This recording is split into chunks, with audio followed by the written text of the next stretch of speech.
na cidade de Fortaleza. Hoje ele falou lá na nossa classe da EBD de manhã e ele foi convidado para trazer a mensagem desta noite. Eu vou pedir aos irmãos que orem por ele, porque ele tem sido uma bênção de Deus. As pregações dele têm sido uma bênção lá na igreja. E ele tem conduzido muitas pessoas a Jesus Cristo. Quem sabe Deus vai usar a vida dele hoje aqui para também conduzir outras pessoas a Jesus Cristo. Por isso nós queremos dizer aos nossos visitantes, aos nossos amigos, que são muito bem-vindos. Mas enquanto ele fala aos seus ouvidos físicos, haverá uma outra voz, a voz do Espírito que falará aos seus ouvidos espirituais.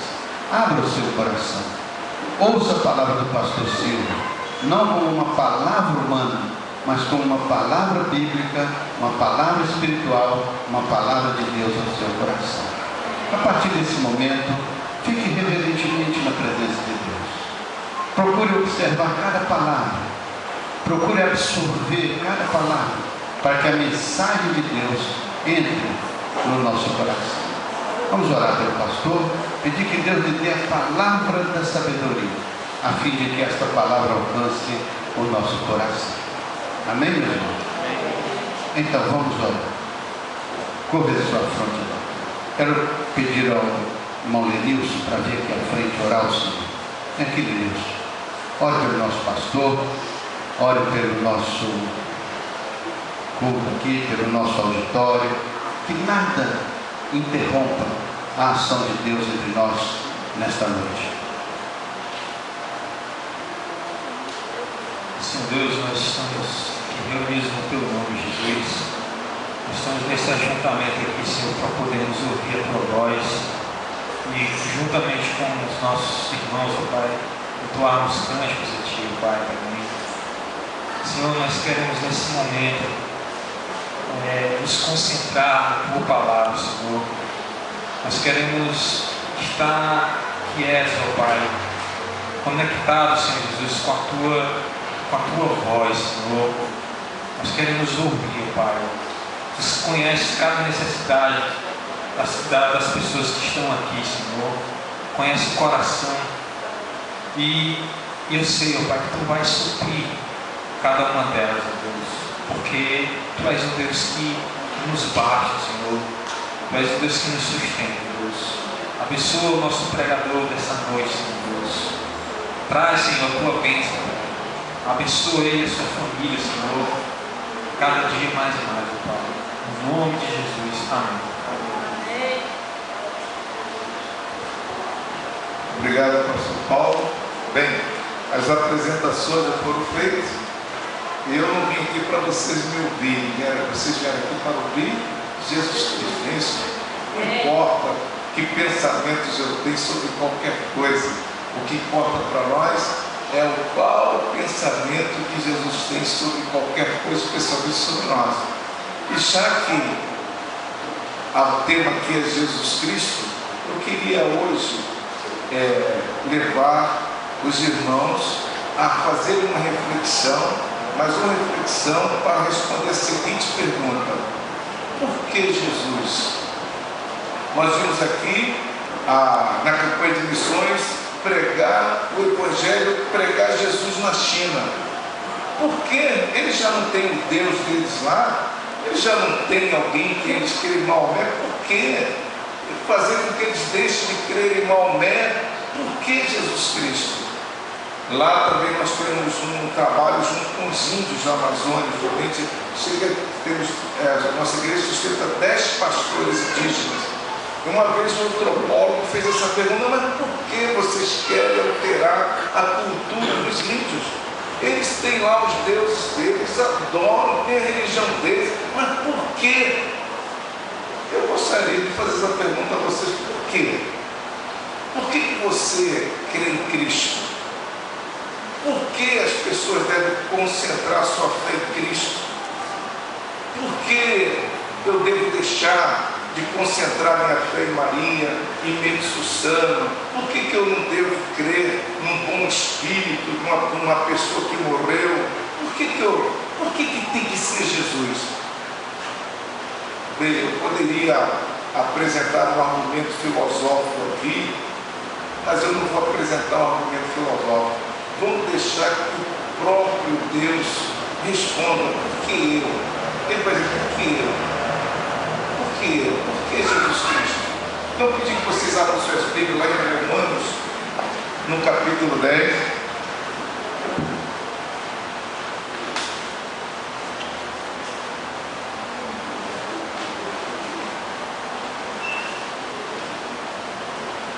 Quero ler aqui a partir do versículo 9 até o 13. Romanos 10, do versículo 9 ao 13. E seria bom vocês prestarem atenção nessa palavra, porque isso tem a ver com a razão pela qual vocês estão aqui. E se vocês não tiverem muita certeza, porque Jesus Cristo, muitos de vocês vão sair dessa igreja, sabia? Muitos de vocês vão abandonar a Cristo, se vocês não forem capazes de dizer: por que Jesus Cristo? Muitos de vocês vão abandonar. Muitos de vocês aqui vão voltar, talvez, a crer em Buda, poderão crer até numa árvore, enfim, ou poderão até deixar de crer, se não forem capazes de entender por que Jesus Cristo. Então, Romanos capítulo 10, a partir do versículo 9, diz o seguinte: se com tua boca confessares Jesus como Senhor. Tem alguém aí que seja cristão para sem Bíblia? Eu queria que você olhasse do seu lado, se tem alguém sem Bíblia, compartilhe a Bíblia com ele, tá bom? Isso, não deixa ninguém sem acompanhar, não. Diz assim: se com a tua boca confessares Jesus como Senhor, e em teu coração creres que Deus o ressuscitou dentre os mortos, serás salvo. Porque com o coração se crê para a justiça, e com a boca se confessa a respeito da salvação. Porquanto a Escritura diz: todo aquele que nele crê não será confundido, pois não há distinção entre judeu e grego, uma vez que o mesmo é o Senhor de todos, rico para com todos os que o invocam. Porque, vamos ler todo mundo junto, versículo 13: todo aquele que invocar o nome do Senhor será salvo. Por que não diz aqui: todo aquele que invocar o nome de Maomé será salvo? Por que não está escrito isso na Bíblia? Por que não está escrito aqui: aquele que invocar o nome de Buda será salvo? Por quê? Por que não está escrito na Bíblia: aquele que invocar o nome de Maria, o nome de Pedro? Por quê?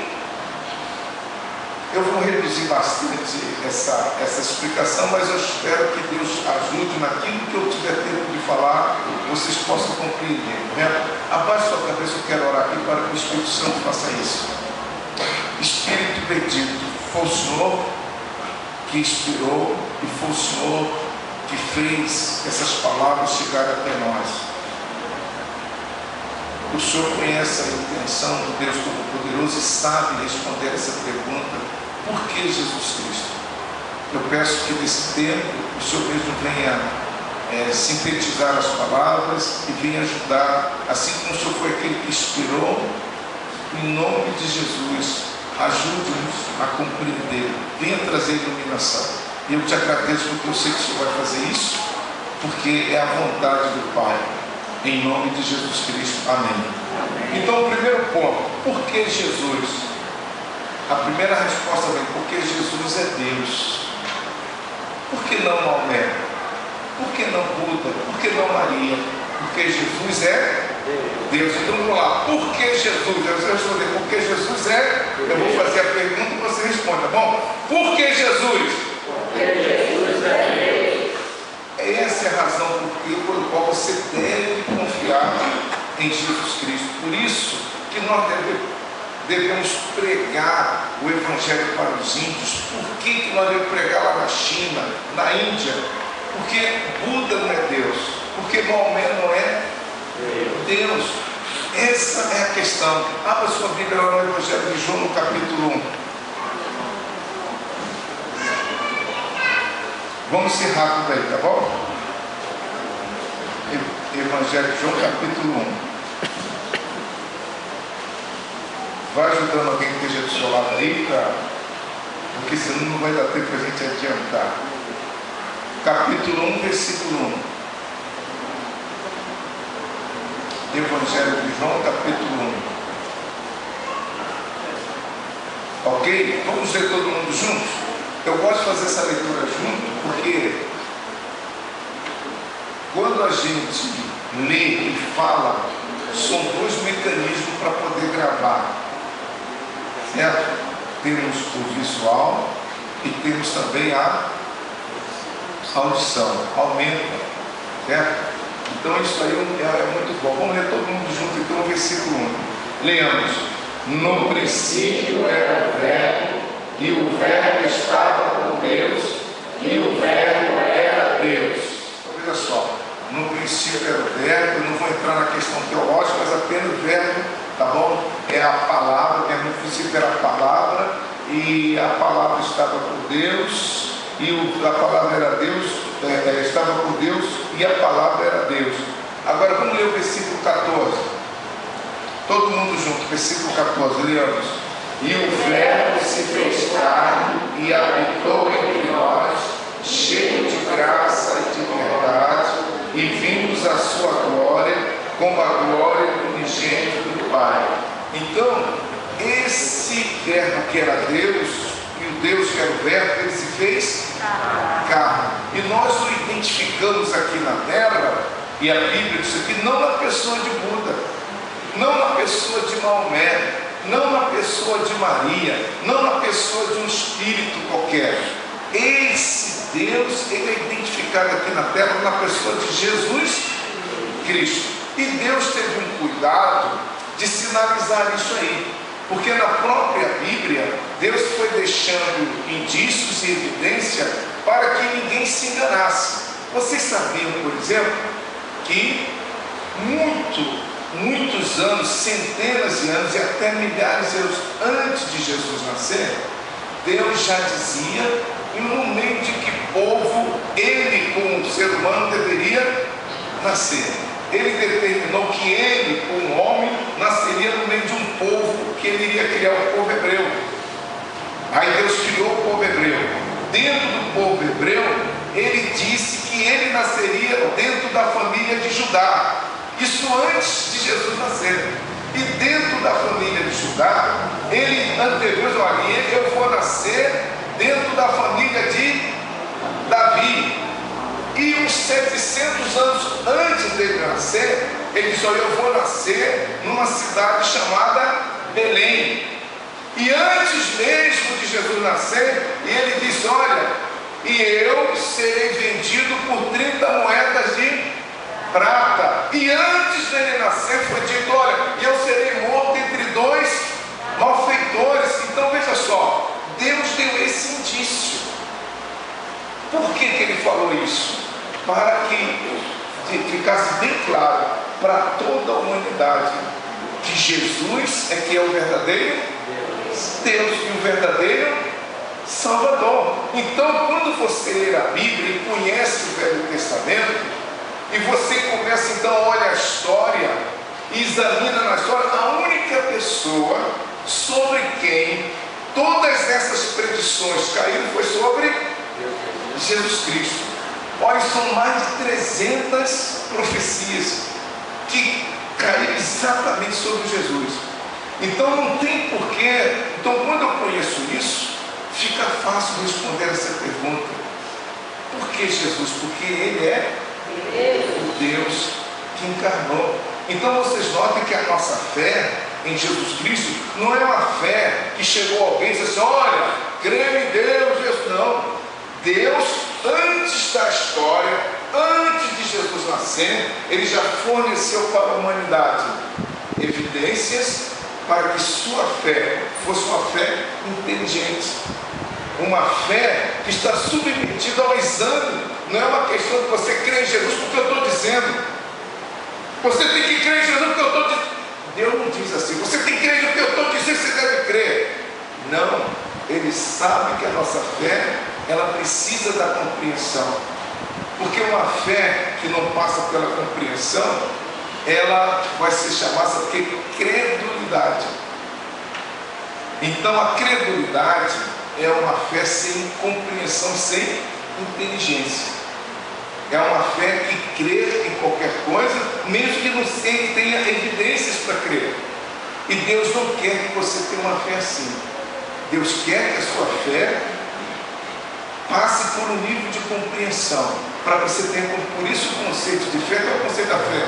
A fé é a certeza das coisas que se esperam e a convicção das coisas que se não. Então, certeza e convicção não são sentimentos. Certeza e convicção é a elaboração do espírito, é o exercício da compreensão do exame. Por isso você tem que ter certeza e tem que ter convicção. Por isso Deus forneceu essas evidências, porque Jesus Cristo verdadeiramente, Ele é Deus, por isso Jesus Cristo. Agora, outro fator. E por que Deus se fez homem? Primeiro Ele se fez homem porque é a única maneira dele salvar a humanidade, é se Ele se fizesse homem. Se Ele não se fizesse homem, seria impossível. Por que seria impossível? Porque Deus, quando olha para cada um de nós, Ele olha numa perspectiva de amor e justiça.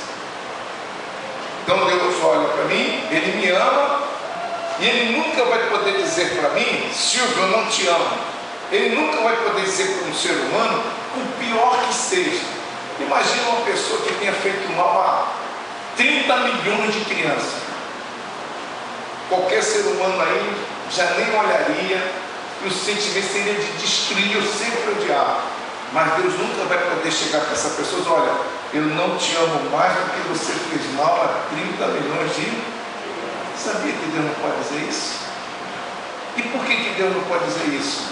Porque Ele é amor.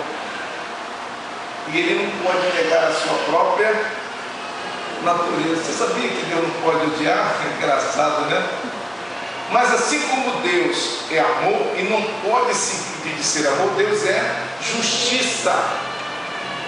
Ele não pode deixar de considerar que essa pessoa fez mal a 30 milhões de crianças. Ele não pode deixar de considerar. Então, como pode Deus salvar um indivíduo aonde Ele ao mesmo tempo é obrigado a amar e ao mesmo tempo Ele é obrigado a fazer justiça?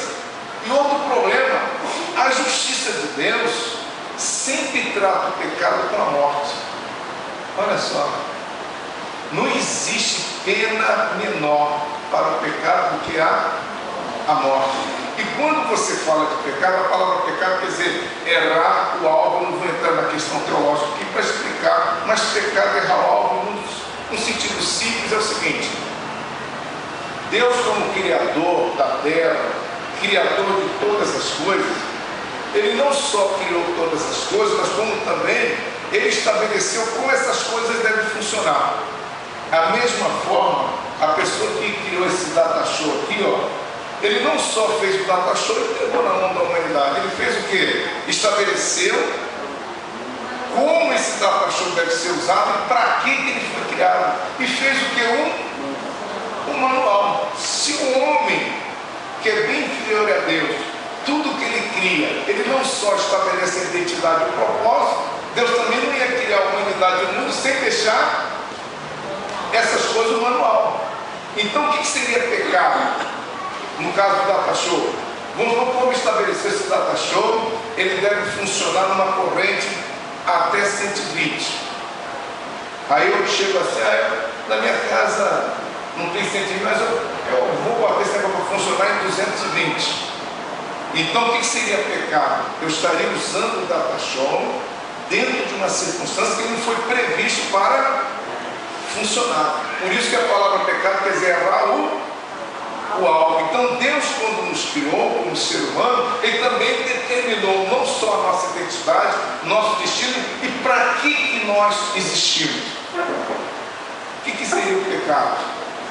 Você deixar de funcionar dentro desses propósitos. Mas só que isso, deixar de funcionar dentro do propósito de Deus, não é como você procurar uma rua e entrar na rua errada, enganada, que você pode chegar ali na frente, voltar e pegar a rua certa.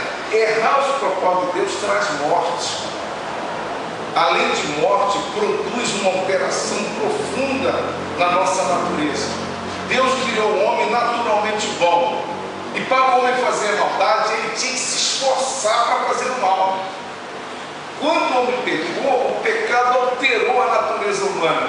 Ele passou a ser naturalmente mal. E para fazer o bem, ele tem que se esforçar, e mesmo se esforçando, não consegue fazer o bem o tempo todo, não é isso?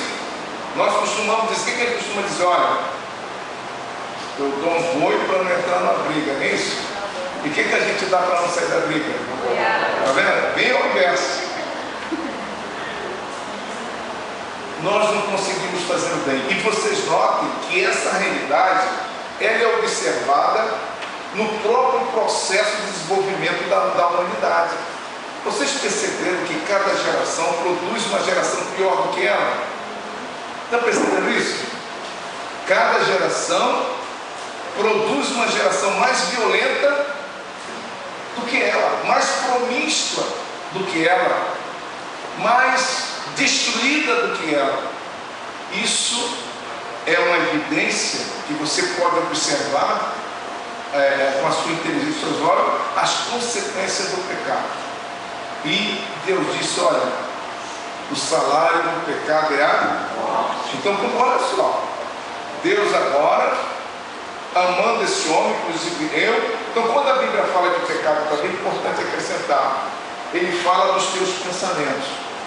Quando você tem um pensamento mau, isso é pecado. A psicologia diz que nós temos em média 12.000 pensamentos por dia. E desses 12.000 pensamentos, nós não lembramos nem de 100, sabia? Você não se lembra nem de 100. Isso quer dizer que, por mais que você imagine que não tem um pensamento, não peca por pensamento, você peca e nem se lembra. A Bíblia diz também que pecado são as palavras torpes que saem da sua boca. A Bíblia, nós seremos justificados e condenados por todas as palavras. A Bíblia diz que pecado é você fazer a coisa errada. Fazer a coisa errada, a Bíblia chama de pecado. Mas não só fazer a coisa errada, deixar de fazer o certo também é. Eu não fiz nada de errado hoje, eu não fiz nada de uma besteira. Mas se deixou de fazer alguma coisa certa, você pecou. Isso é o pecado da omissão. E nesse sentido, não tem ninguém que não seja pecador. Então imagine esse homem que Deus ama e não pode deixar de amar. E tem um lado da justiça de Deus que exige: esse homem tem que morrer.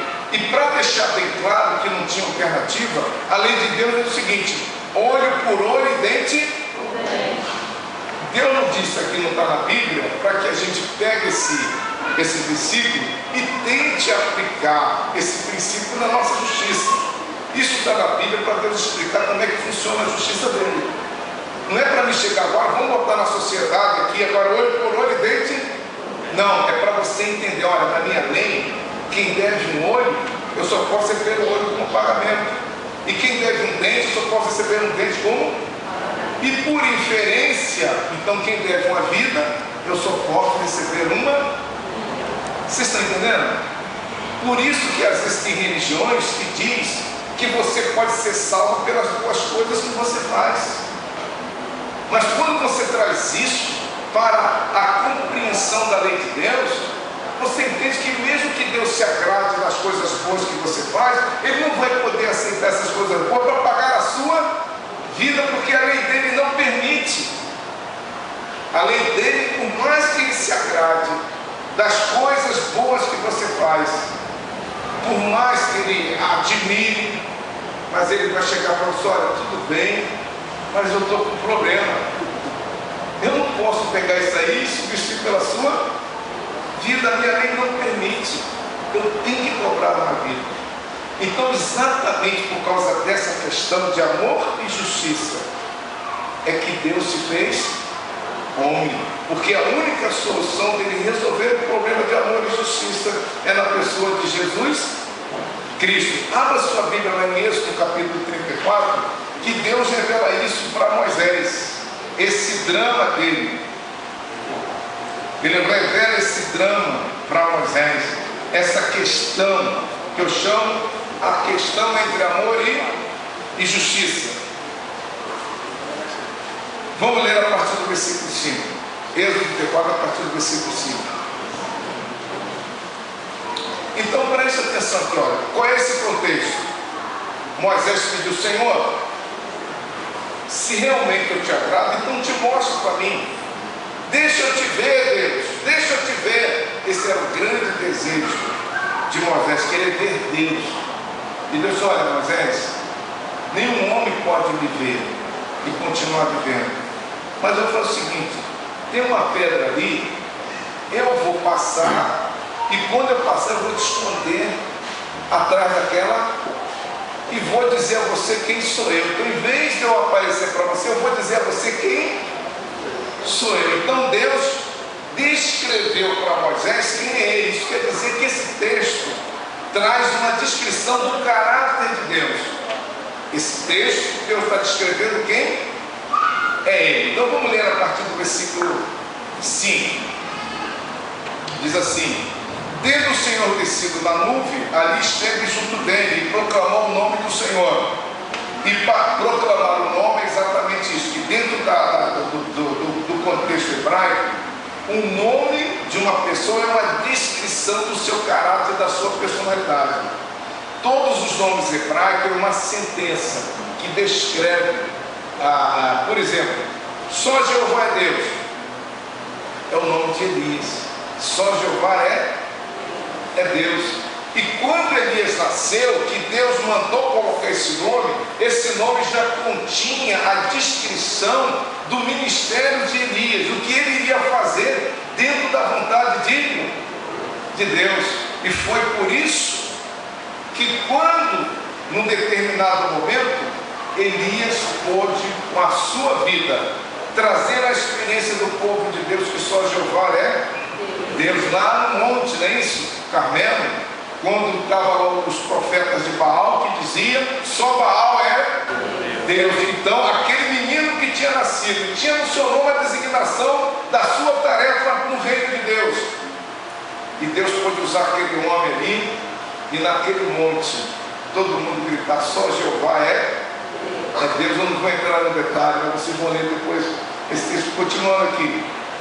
Então, versículo 6: e passando o Senhor por diante dele, clamou: Senhor, seja que é Jeová, Jeová, Deus compassivo. Então Deus dizia assim: olha, Moisés, eu sou Deus compassivo. Continuando: eu sou Deus, grande em misericórdia aí, que guarda a misericórdia em mil, que perdoa a iniquidade, a transgressão e o pecado, ainda que não inocenta o. Esse é o problema, entendeu? Olha, eu só vou dizer: amor e justiça.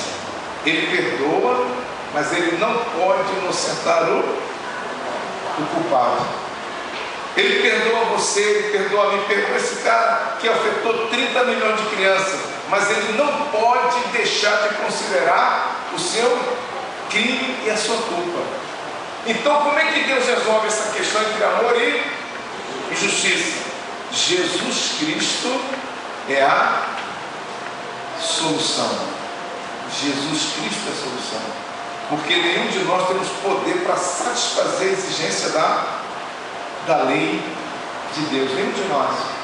Nenhum ser humano tem condições. Então, a maneira de Deus, ao mesmo tempo, dar curso ao amor dele por você, e ao mesmo tempo satisfazer essa natureza dele que exige a justiça, foi ele se humanizar. Abra sua Bíblia lá em Hebreus, capítulo 2. Hebreus, capítulo 2, ele então vai explicando por que essas coisas foram necessárias. A partir do versículo 14 ao 17.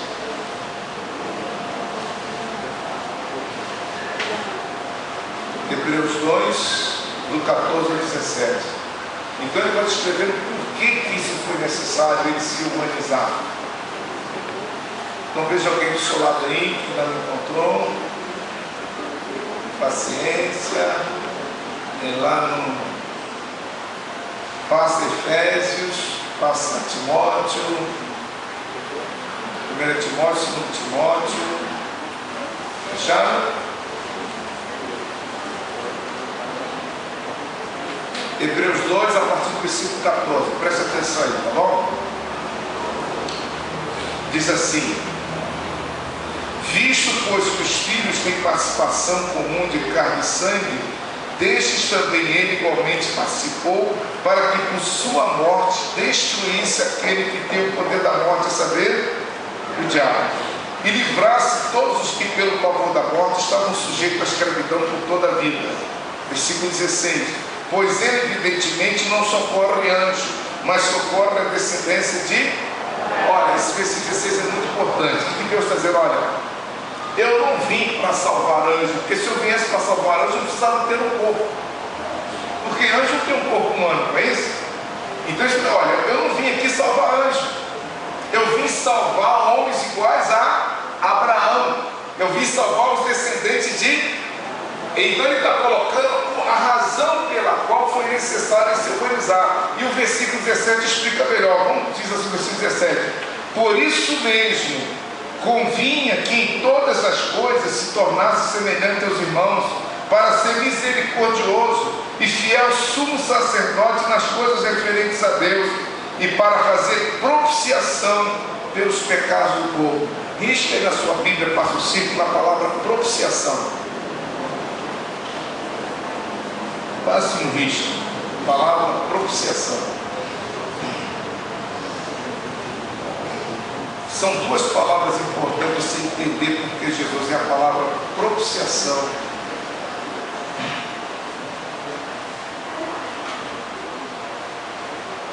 E tem uma palavra,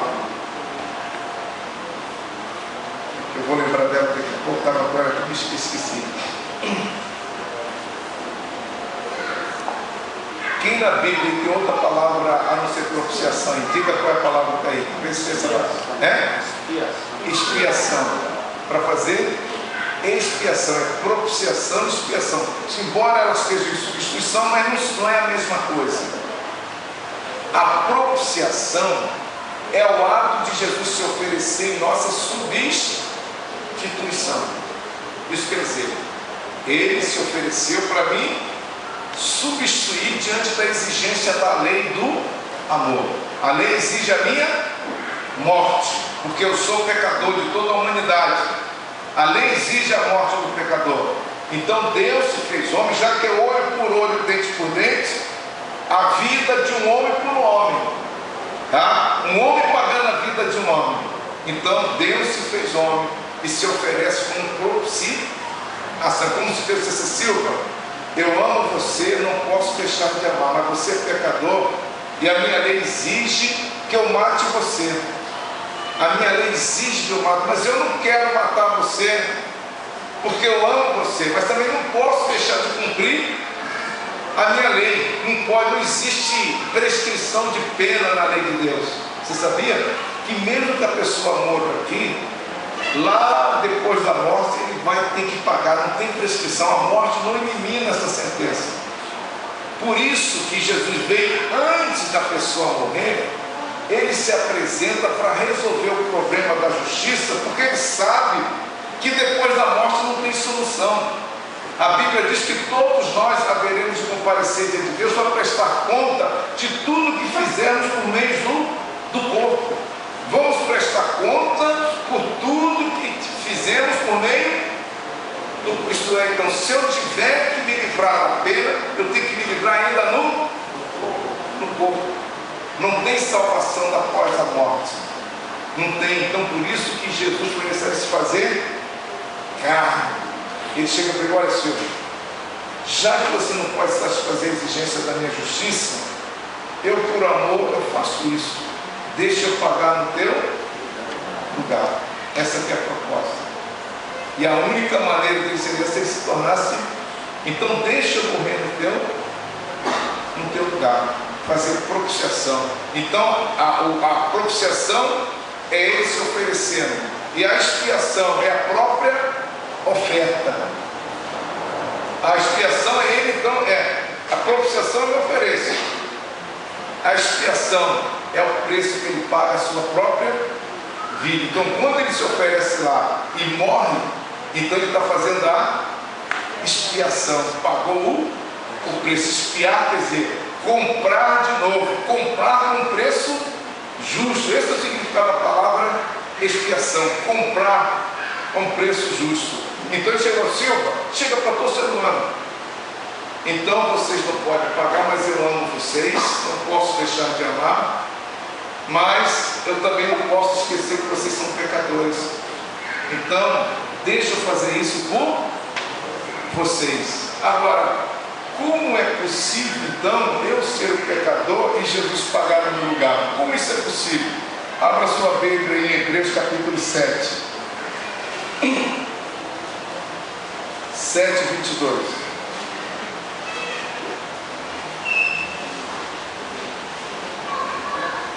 Vamos ler todo mundo junto esse versículo 22? Hebreus 7, 22.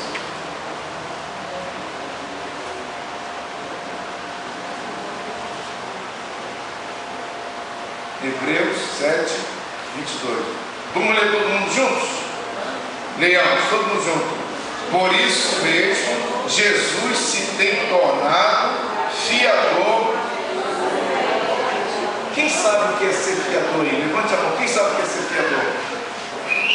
Quem sabe o que é ser avalista? Levante a mão. Fiador e avalista é a mesma pessoa. O que é isso? Vamos supor que você precisa comprar um rádio ou uma TV e você não tem o dinheiro para pagar à vista. E você se propõe a pagar aqueles 6 ou 10 prestações. O dono da loja, a lei que faculta, exigir de você alguém que esteja economicamente melhor que você para se oferecer como garantia. Porque se você não puder pagar essa pessoa, então tem que pagar. É isso que funciona. E se eu tiver que comprar alguma coisa, eu comprar um celular, R$120, eu vou dar 6 prestações de R$20. Vamos supor que esse cara da Microsoft, ele aceita ser o meu fiador. Ele tem muito dinheiro e com certeza deve ter um nome limpo no mundo, né? Porque se tiver um nome sujo não pode ser o fiador. E vamos supor que ele aceite. Ele vem aqui na loja aí e assina e passa a primeira prestação, eu pago, a segunda não pago, a terceira não pago, a quarta. O que vai acontecer? Meu nome vai para o S, e mesmo ele sendo uma pessoa rica, uma pessoa justa, ele também vai para o SPC. E o nome dele vai ficar sujo no banco, mesmo ele sendo uma pessoa justa e correta. Mas por ele ser uma pessoa justa, correta e tem condições, ele vai lá então paga toda a dívida. E quando ele pagar a dívida, não é só o nome dele que vai ficar limpo. O meu também é assim que funciona. É assim que funciona a justiça de Cristo. Por isso Jesus se tem tornado fiador de superior. A aliança é exatamente como se fosse um contrato. É um contrato. Só que ele aceitaria ser meu fiador, sabendo que eu nunca devi nada. Mas Jesus aceitou ser o seu fiador, sabendo que você já era devedor e sabia que por ser seu fiador ele deveria morrer no seu lugar. Ele sabia disso. Por isso que antes da morte dele no Getsemane, ele suou sangue. Ele sabia o preço que tinha que pagar. Mas ele diz assim: olha, o meu amor é tão grande que eu prefiro morrer do que ficar sem esses caras. Eu prefiro tamanha a dimensão do amor dele. Se tem que pagar, o amor dele obrigava ele a pagar o que a própria justiça dele exigia que fosse pago. Isso. Agora, como é que estabelece essa aliança? Jesus fala disso lá em Mateus, no capítulo 10. Mateus capítulo 10. Vamos ler no versículo 32. Como é então que alguém faz uma aliança com Cristo? Com Deus através de Jesus Cristo. Mateus 10, 32.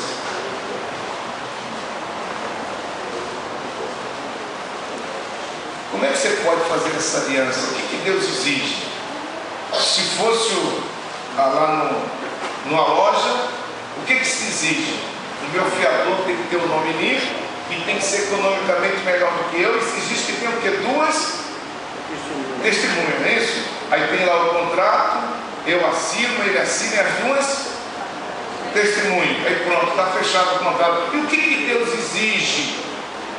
Qual é a exigência da lei de Deus para que Jesus possa ser o seu fiador? Vamos ler todo mundo junto, o que Jesus diz aqui no versículo 32, vamos ler todo mundo junto? Lemos: portanto, todo aquele que me confessar diante dos homens, também eu confessarei diante do meu Pai. Deus não exige que você assine, mas que você declare publicamente. Deus, inclusive, que Deus dá mais negócio à moda antiga, não é isso? Antigamente não tinha esse negócio de fiador, era só a palavra. A pessoa empenhava a palavra e está feito. As pessoas vendiam carro, compravam casa, não é isso? Faziam prestação somente empenhando e Deus ainda faz a moda. Agora, por que Deus confia na palavra? Romanos capítulo 10 explica por que Deus confia na palavra. Vamos lá então para Romanos capítulo 10, versículo 9 e 10.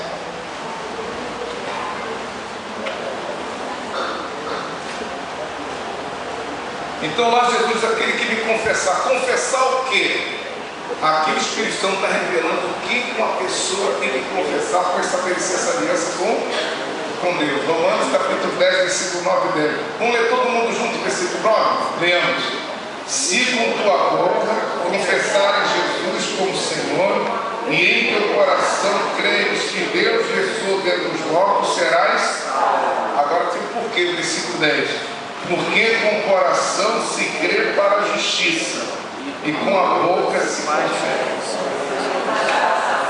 Então o que Deus quer? Apenas que você confie na justiça dele.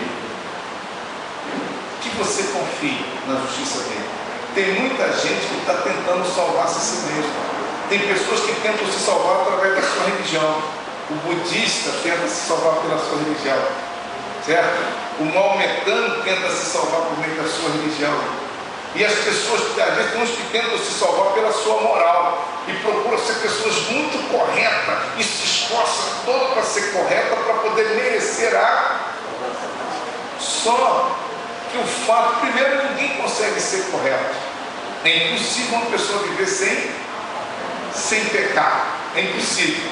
Mas quando a pessoa está tentando ser correta, ela está confiando na sua justiça. Quando você segue uma religião, você está confiando na justiça da sua religião. Que se você seguir sua religião, Deus tem motivo de sobra para perdoar os teus pecados, aceitar aquele sacrifício para pagar a sua vida. Só que a lei de Deus diz: não posso aceitar. Você deve uma vida. Eu só posso aceitar uma vida. Então o que Deus quer? A fé. Confie na minha justiça. Você vai confiar que eu vou livrar você desse problema e vou também resolver o meu problema, e você precisa confiar na minha solução. Isso é fé. Eu costumo ilustrar isso com uma pessoa que está morrendo afogada. A pessoa que está morrendo afogada está se debatendo, mas mesmo tentando se salvar, ela continua morrendo. Ele: socorro! Socorro! Está morrendo, está batendo, está morrendo, está batendo, está morrendo. Quando o salva-vida chega perto dessa pessoa, o que o salva-vida diz? Para toda a tentativa de querer agora te entrega nas minhas. Então ele para de bater perna, ele para de bater braço, e o salva-vida tira ele da água, não é isso? Se ele tentar ajudar o salva-vida fazendo qualquer coisa, vai atrapalhar a salvação dele. Assim, qualquer coisa que uma pessoa tiver que fazer para ajudar Jesus a me salvar, ele vai atrapalhar, não vai ser salvo. Quem tentar fazer qualquer coisa, além de confiar, não vai ser. E por que Jesus salva você de graça? Porque não tem nada que você possa fazer. Então Deus está careca de saber, que é uma expressão humana, de que se ele esperar um homem merecer ser salvo ou fazer qualquer coisa, ele não vai botar ninguém no céu. E por ele saber disso, e por ter convicção disso, é que ele se fez homem. Porque ele sabe que não tem outra, só que a humanidade não sabe, sabia? A maioria das pessoas não sabem disso. E está todo mundo rejeitando Jesus, querendo salvar a sua própria justiça, do seu próprio esforço. E rejeita. Só que quando a pessoa rejeita Jesus, ele deixa Deus sem alternativa nessa questão. Porque Jesus é a única solução de Deus para o amor e a justiça para o problema humano. Se você rejeita Jesus, o que Deus tem mais? Ele não tem o plano B, só tem. Por isso que Jesus Cristo diz: eu sou o caminho, a verdade e a vida. Sem mim nada podereis. É exatamente isso. Então, quando a pessoa rejeita Cristo para ficar com a sua religião, com o seu esforço, ele está rejeitando. Por isso que existe a fé no coração. Então, quando você declara com a boca, Deus está olhando o seu. Pronto. Isso que precisa que você assim, nem você sabe ler o seu coração. E quando você confessa isso com convicção, ele está feito o acordo. Está feito. Está feito. E quero aqui finalizar. Abra em Romanos no capítulo 3. Veja como é que essa coisa funciona. Versículo 21.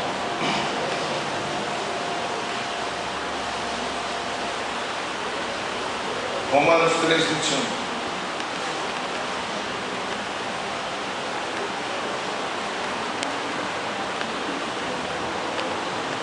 Vamos ler o versículo 21 até o 23, tá bom? Até o 24.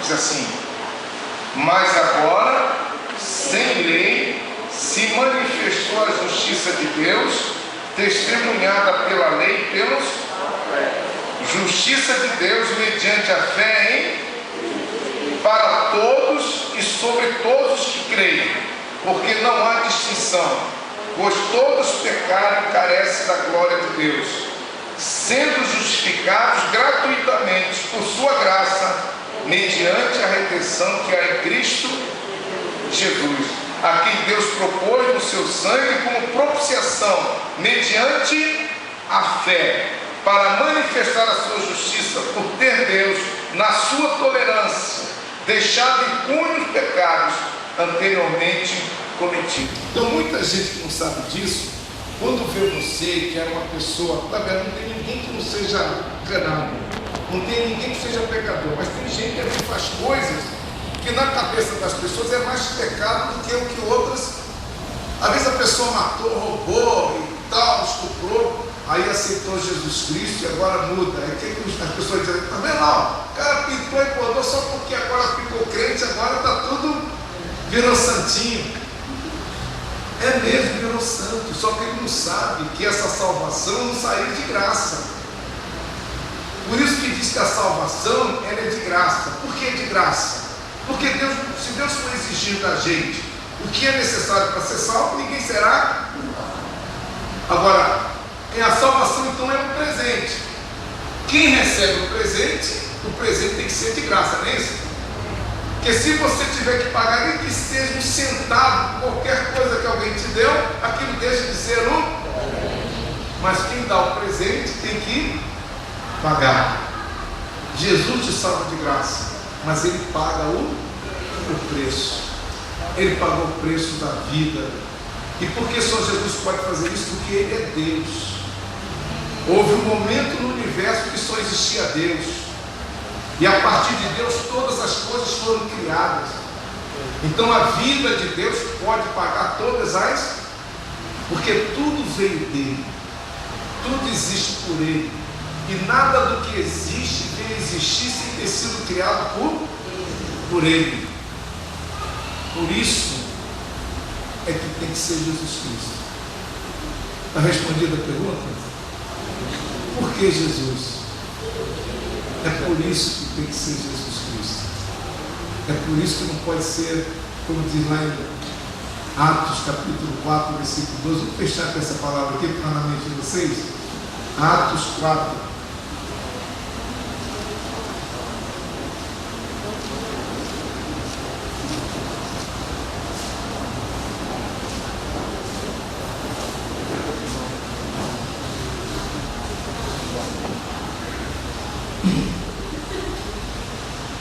Atos 4:12. Vamos ler todo mundo juntos?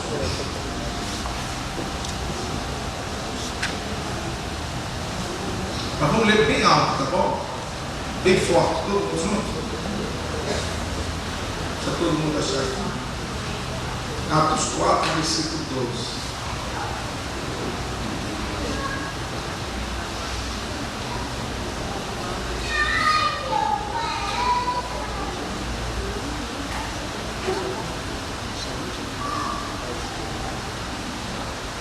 Isso. É depois de João e antes de Romanos. Isso. 4:1 é todo mundo junto? Leamos. E não há salvação em nenhum outro, porque abaixo do céu não existe nenhum outro nome dado entre os homens pelo qual importa que seja.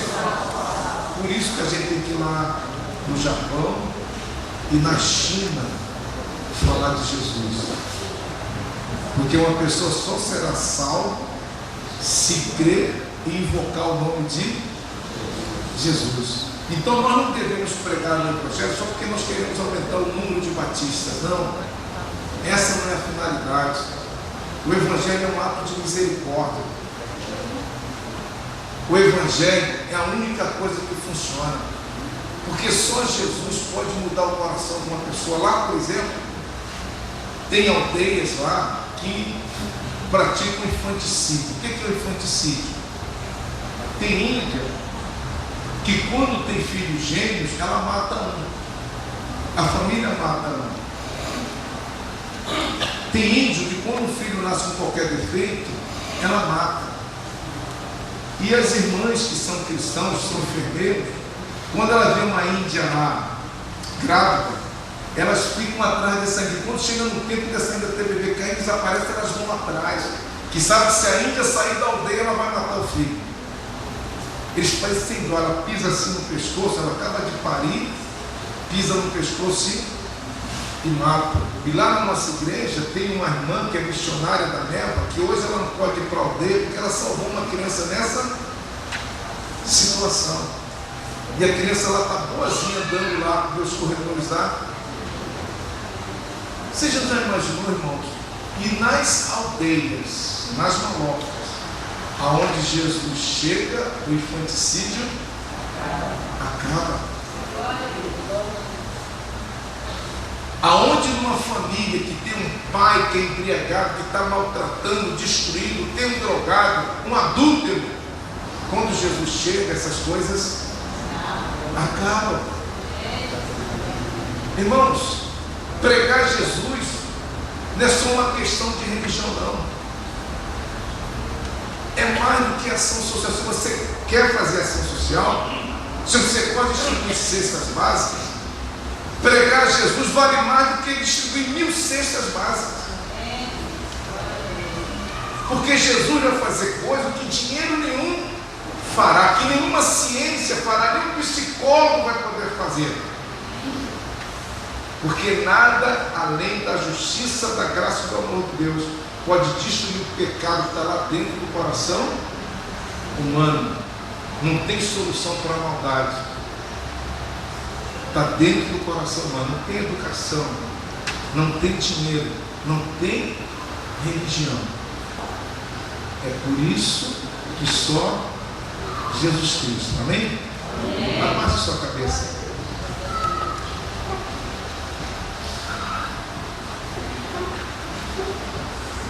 Você já fez algum dia uma aliança com Jesus Cristo? Você entendeu essa mensagem? Por que Jesus Cristo? E é por isso que muitas vezes você vem na igreja e a gente faz esse apelo.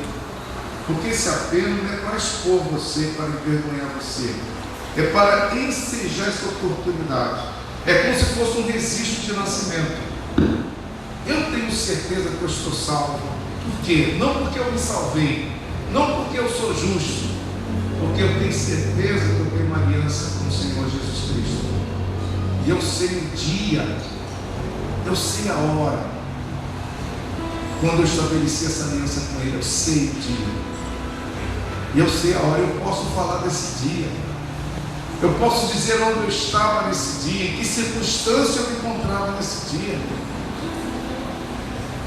Eu sei o dia em que estabeleci uma aliança. Então, se um dia que eu entrar no céu, chegar no reino, e se eu chegar lá no céu, Jesus perguntar: Silva, por que eu devo deixar você entrar no meu céu? O que você responderia? Muita gente diz assim: Senhor, tem muita gente que responde assim: porque eu sei que eu fiz alguma coisa de errado, mas também fiz alguma coisa de boa. O Senhor deve me deixar entrar no céu porque eu sofri muito na vida. O Senhor deve me deixar entrar no céu porque o Senhor me ama. Não, só existe uma resposta: porque o Senhor me salvou, porque o Senhor foi o meu fiador. Se você morresse hoje, o que você responderia? Você se lembra? Você saberia dizer? E Jesus iria se lembrar do dia que você fez essa aliança? Existe essa aliança?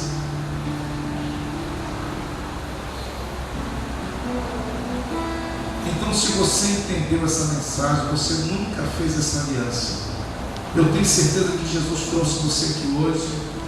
Você não veio aqui por um acaso.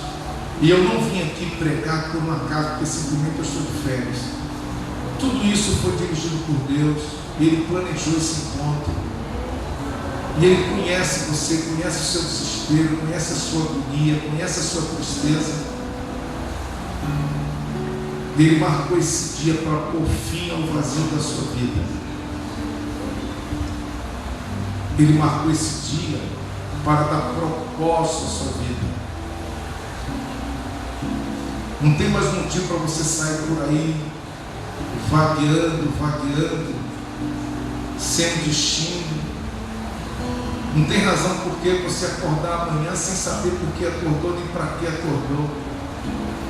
Não tem por que você continuar com essa culpa. Às vezes você tenta violentar sua consciência dizendo que não tem culpa, você sabe que tem culpa. Não adianta você ficar se esforçando para ser bonzinho, para tentar emplacar sua consciência. Você sabe que só Jesus Cristo. Nós devemos ser bons, devemos fazer as boas obras, a Bíblia diz. Mas devemos fazer as boas obras porque amamos o nosso próximo, não para poder ter a salvação. A salvação só Jesus Cristo. Você que está com a sua vida massacrada pela culpa, tem vivido uma vida sem sentido, tem experimentado um vazio ardido e terrível. Parece que foi Shakespeare que falou que o coração do homem é um vazio, um vácuo que é do tamanho de Cristo. Então deixe Jesus Cristo entrar no seu coração. Em Apocalipse capítulo 3, versículo 20 diz: eis que estou à porta e bato. Se alguém ouvir a minha voz e abrir a porta, eu entro. E hoje Jesus está batendo a porta do seu coração. Não é a porta da sua casa, é a porta do seu coração. Quem que essa noite entendeu essa mensagem e diz: poxa, pastor, Jesus falou comigo essa noite, agora eu entendo, então eu quero fazer essa aliança. Jesus disse: aquele que me negar diante dos homens, eu também o negarei diante do meu Pai que está nos céus. Se você quer confessar Jesus hoje, então eu queria convidar você para fazer uma oração. Eu vou orar o que está escrito na Bíblia, Romanos 10, versículo 9 e 10, tá bom? Agora, só deve orar aquela pessoa que realmente entendeu essa mensagem e realmente quer fazer essa aliança conscientemente. Realmente você entendeu que é lançar sua confiança somente em Jesus Cristo. Quem entendeu isso e está disposto no seu coração a confessar publicamente, então você deve orar aí no seu coração, tá bom? Eu vou dizer as palavras aqui da Bíblia e você vai repetir. Se você está afastado do Evangelho, também é uma boa oportunidade para você se reconciliar. Diga assim: Senhor Deus, eu, diga seu nome todo, na tua presença, eu confesso a Jesus Cristo como meu Senhor e único Salvador. E no meu coração, Senhor, eu creio que Jesus Cristo é Deus e veio em carne a minha semelhança, morreu na cruz e ressuscitou para pagar o preço justo pelos meus pecados. Senhor, eu creio que ao estabelecer essa aliança contigo, no sangue e no corpo de Cristo, entregue naquela cruz, eu recebo perdão de todos os meus pecados. Eu recebo a vida eterna. Eu sou aceito na tua família. Eu sou declarado teu filho. Eu sou batizado no Espírito Santo. Eu sou selado pelo Espírito Santo. E agora, nenhuma condenação há para mim. E eu te agradeço por isso. Eu te agradeço, meu Pai. Diga, Senhor Deus, diga seu nome todo, em função desta aliança que estou fazendo hoje com o Senhor, eu quero aqui renunciar e anular toda e qualquer aliança que já tenha sido feita com a minha vida, por mim ou por qualquer pessoa que teve autoridade sobre mim. Alianças feitas com Satanás, com seus demônios, com imagem de esculturas, com espíritos de mortos e com qualquer entidade da iniquidade que habita as regiões celestiais, por qualquer lugar sobre esta terra. Eu declaro anuladas esses pactos e alianças, e digo agora a Satanás e todos os demônios que preste conta a Jesus Cristo,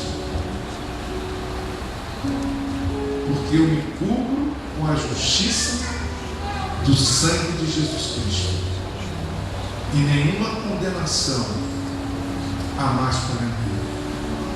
E eu te agradeço, meu Pai, por isso, em nome de Jesus Cristo. Amém. Continue de cabeça baixa, por favor, de cabeça baixa, tá? Ninguém olhando. Quem fez a oração com o pastor, levante a mão. O pastor fez essa oração. Deus te abençoe. Quem mais? Deus te abençoe. Há mais alguém? Eu orei, pastor. Há mais alguém? Deus te abençoe. Como é que vai ser a sua Deus te abençoe? Há mais alguém? Eu orei. Não fique com vergonha, não. E Jesus Cristo diz: aquele que se vergonha de mim, eu vou me envergonhar dele. Essa é a coisa mais extraordinária que uma pessoa pode fazer. Há mais alguém que fez essa oração? Vamos ficar em pé. Eu vou cantar um hino aqui com o irmão, não é isso? Fique em pé. Enquanto eu vou cantar esse hino, eu queria que aquelas pessoas que oraram com o pastor, vem aqui que eu quero orar com você, tá bom? Vem aqui na frente, eu quero orar com você. Sai do seu lugar, vem aqui na frente, por favor. Todas as pessoas que oraram. Pode vir aqui. Todos aqueles que oraram com o pastor, vem aqui.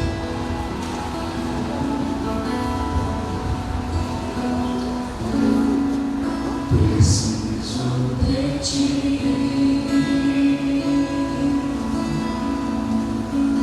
Preciso do teu perdão.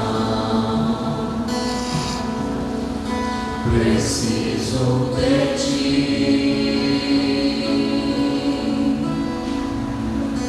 Quebranta meu coração,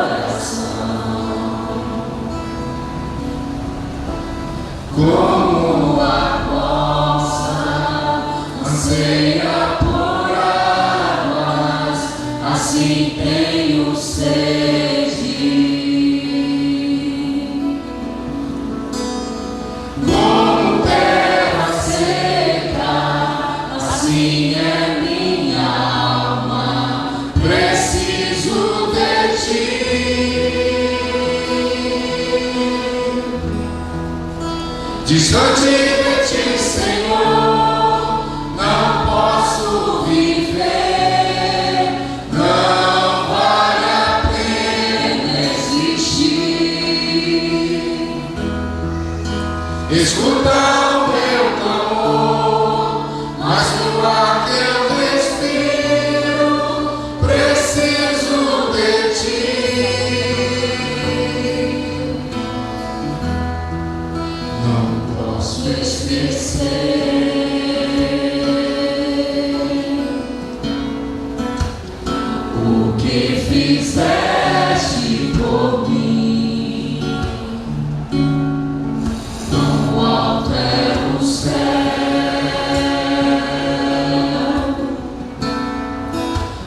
se tu me amas,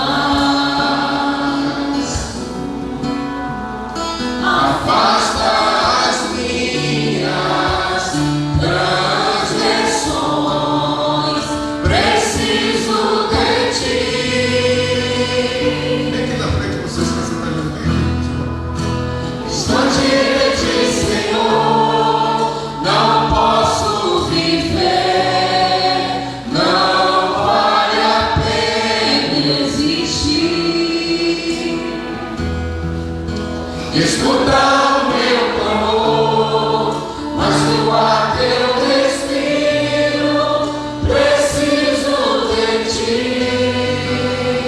Só aí. Vocês podem vir aqui na frente. Estou orando com o pastor. Vem que eu quero orar com vocês. Pode vir aqui. Você pode vir? Pode vir aqui. Nós estou vem aqui. Pode vir. Teve mais alguém também que orou com o pastor. Você quer vir aqui na frente? Então vou orar por essas pessoas aqui. Tá bom? Eu sei que alguns de vocês já têm fé em Cristo, mas aqui vocês estão confirmando, estão marcando esse dia que vocês têm essa aliança, tá? É um pacto realmente. E a Bíblia diz que é uma aliança eterna. Nada mais nesse mundo vai poder quebrar isso, porque não foi feito pelo que você fez, mas essa aliança é confirmada pelo que Jesus Cristo fez. Por isso que é eterno. Amém? Vamos orar aqui. Pastor, o senhor pode vir aqui orar por essas pessoas aqui?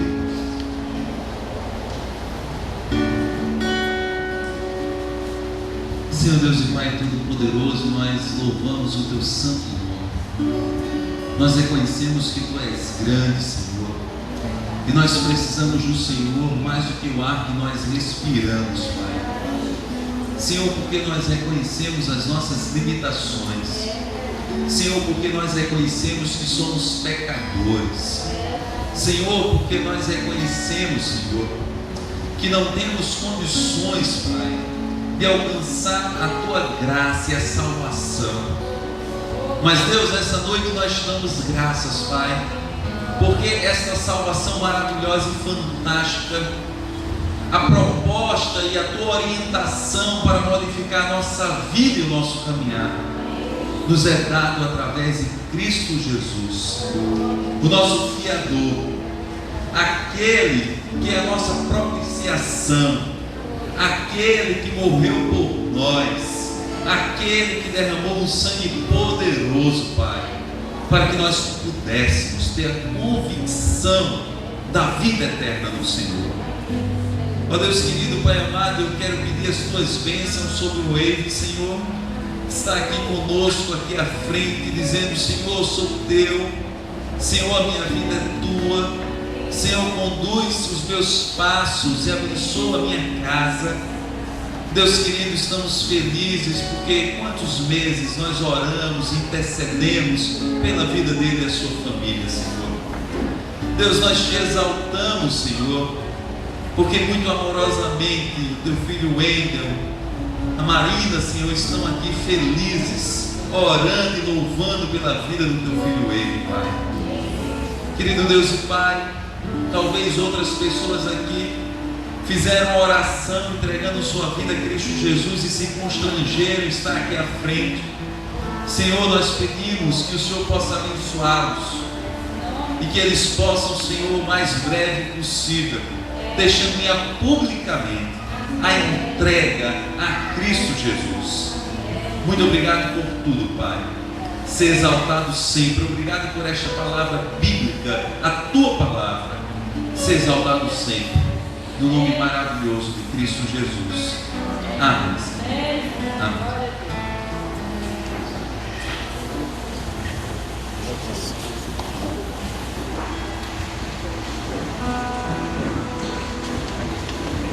Meus queridos irmãos de Jesus Cristo, verdadeiramente o Senhor falou com nossos corações essa noite, não foi? Mais uma vez, é importante que você leve para cá esta mensagem, reflita sobre ela, pense sobre ela, porque ela pode fazer uma diferença fundamental e determinante na sua vida.